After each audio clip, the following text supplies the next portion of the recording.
নমস্কার, আমি রিম্পা। গতকাল ছিল রবিবার, ওই দিন ছিল পূর্ণিমা। আর পূর্ণিমার দিন আমাদের বাড়িতে নিরামিষ রান্না হয়। তো ওই দিনকে রান্না করেছিলাম আলুর দম, ফ্রাইড রাইস আর বেগুন। আমাদের বাড়িতে যেহেতু লক্ষ্মীনারায়ণের মূর্তি আছে, তাই প্রতি পূর্ণিমাতেই আমাদের বাড়িতে নারায়ণ পুজো হয়। তো সেদিন আলুর দমটা একটু অন্যরকম করেই রান্না করেছিলাম।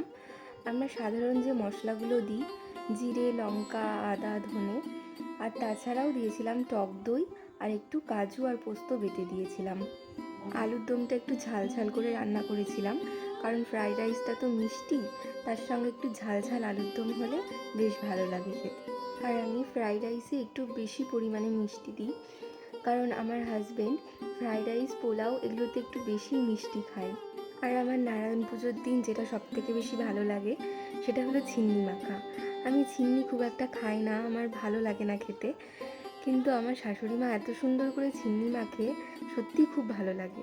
আর কালকে যেহেতু চন্দ্রগ্রহণও ছিল, তাই রান্নাটাও একটু মেপেই করেছিলাম যাতে নষ্ট না হয়।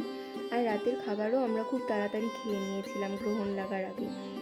জানি এগুলো সব কুসংস্কার, এগুলোর কোনো ব্যাখ্যা নেই, কিন্তু সবার হাসি মুখের জন্য যুগ যুগ ধরে চলে আসা এই নিয়মগুলো মেনে নিতে তো আর ক্ষতি নেই।